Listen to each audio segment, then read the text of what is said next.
नमस्कार साथियों, easy English sponsor में आपका स्वागत है। जैसा कि हम आपके लिए एक सीरीज चला रहे थे वोकैब्युलरी की डे ऑफ द वर्ड्स, तो उसमें हम डिस्कस कर रहे थे वन वर्ड सब्स्टिट्यूशंस को और उसमें ढेर सारे वन वर्ड सब्स्टिट्यूशन को हमने डिस्कस भी किया था। तो आइए देखते हैं कि बहुत ही महत्वपूर्ण और बहुत ही इजी वे में वन वर्ड सब्स्टिट्यूशंस जो आपके एग्जाम में हमेशा पूछे जाने वाले क्वेश्चंस हैं, उन्हीं को मैं इसमें इंक्लूड करता हूं ताकि आपकी प्रिपरेशन भी अच्छी तरीके से होती रहे। तो आइए देरी न करते हुए हम शुरू करते हैं वन वर्ड सब्स्टिट्यूशंस की ये series day of the words और इसमें हम डिस्कस करेंगे कुछ वर्ड्स को जिसका नाम है वन वर्ड सब्स्टिट्यूशंस। ओके, तो इसमें हम देखते हैं। आइए कुछ वर्ड्स आप सभी के लिए होंगे जो यहाँ पर बिल्कुल दिख रहे होंगे स्क्रीन पर। ये बहुत ही इंपॉर्टेंट है, छोटे हैं लेकिन आपको इंग्लिश पे एक अच्छी कमांड बना सकते हैं। ठीक है, तो पहला जो हम लोग वर्ड देखेंगे इसमें दिया है that which can be heard. Okay, थोड़ा सा 1 मिनट समय देंगे आप सभी लोग। ओके, शुरू करते हैं। तो कह रहा है कि that which can be heard, क्या किया जा सके भैया, जिसको सुना जा सके, जिसको क्या किया जा सके, सुना जा सके, हम उसको क्या बोलेंगे? तो वो बोलेंगे ऑडिबल, इसको बोलते हैं श्रव्य। क्या बोलते हैं आप लोग? श्रव्य, यानी कि जिसको क्या किया जा सके, सुना जा सके, उसको क्या बोलते हैं? श्रव्य। ओके, अगला देखते हैं that which can not be heard, not be heard यहाँ दिखेगा सेम इसका अपोजिट है। आप चाहें तो इसको एंटोनिम सिनोनिम की तरह भी यूज कर सकते हैं। जैसे आप बोलते हैं which can be, that which can be heard Audible, that which can not be heard तो इनऑडिबल, अश्रव्य। क्या बोलते हैं इसको? अश्रव्य। ठीक है, तो ऑडिबल का क्या हो जाएगा? इनऑडिबल हो जाएगा। सेम उसी तरीके से a sweet and pleasant sound, क्या कह रहा है? स्वीट एंड क्या?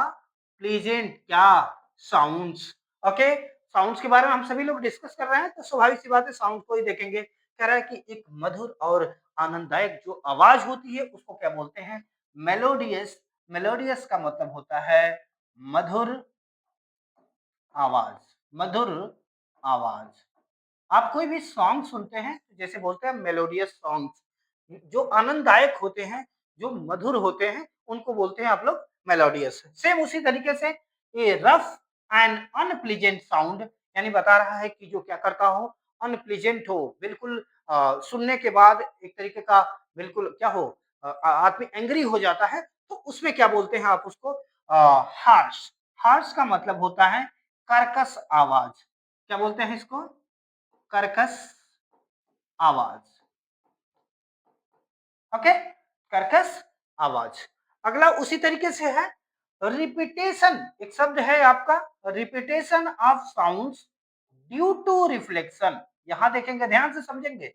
रिपीटेशन का मतलब होता है दोहराना, बार बार एक ही आवाज क्या होना, आना। ठीक है, और किसके कारण है यह? ड्यू टू रिफ्लेक्शन, यानी कि रिफ्लेक्शन के कारण कोई आवाज क्या होती है, बार बार आती है, तो इसको हम बोलते हैं इको। और इको का जो हिंदी होता है वह होता है गूंज। क्या बोलते हैं? गूंज, यानी गूंजना, इको कर रहा हो। जैसे बोलते हैं ना कि आप मोबाइल में ही बात करते हो, कई बार वो आवाज आती है, या फिर आप माइक में बोलते हो तो बोलते हो आपकी इको बढ़ा दो। इको का मतलब होता है कि थोड़ी गूंज, यानी कि वही आवाज बार बार रिपीट करके कई बार आए, तो उसी को क्या बोलते हैं आप सभी लोग? इको बोलते हैं। सेम उसी तरह स्पीकिंग, क्या करना? Speaking in very low voice. Very low voice यानी बहुत ही लो वॉइस में, यानी धीरे धीरे, बिल्कुल आराम से जो स्पीकिंग करता हो, बात करता हो, बिल्कुल स्लो साउंड में बात करता हो, उसको आप सभी लोग बोलते हो विस्पर। विस्पर का मतलब होता है फुसफुसाना। क्या बोलते हैं इसको?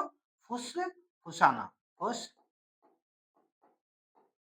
फुसफुसाना, यानी कि धीमी आवाज में बात करना, उसी को बोलते हैं आप सभी लोग विस्पर। फिर आगे दिया है टॉकिंग रैपिडली एंड अनक्लियर, यानी रैपिडली का मतलब होता है, रैपिड मतलब तेजी से, और अनक्लियर का मतलब जो क्लियर ना हो, जो स्पष्ट ना हो, अस्पष्ट, तो उसको बोलते हैं बैबल। ठीक है, बैबल का जो मतलब होता है वह होता है बड़ बड़बड़ाना। क्या बोलते हैं? क्या बोलते हैं इसको? बड़बड़ाना। बड़बड़ाना, ओके? बड़बड़ाना यानी कि बैबलिंग करना, यानी कि बिल्कुल तेज़ी-तेज़ी से बोलना, कोई भी चीज़ें क्लियर ना हो आपकी आवाज़ से, तो उसको बोलते हैं बैबल। और ये जो लास्ट आप सभी के लिए है, वह है, यहाँ देखेंगे, सभी के लिए जो आपके लिए लास्ट है, singing together in a group. Group का मतलब होता है समूह, समूह में, और ये टुगेदर का मतलब होता है एक साथ। क्या होता है? एक साथ, समूह में एक साथ। और सिंगिंग का मतलब गायन करना, यानी कि जब समूह में लोग क्या करते हैं, गायन करते हैं, एक साथ जब चीज़ों को गाते हैं, मतलब सॉन्ग को गाते हैं, तो इसको आप लोग बोलते हैं कोरस। कोरस, क्या बोलते हैं इसको? Chorus. Singing together in a group, यानी एक ग्रुप में एक साथ गायन करना, किसी गीत को गाना, तो वो बोलते हैं कोरस, जिसका हिंदी होता है समूह गान। समूह गान, ओके?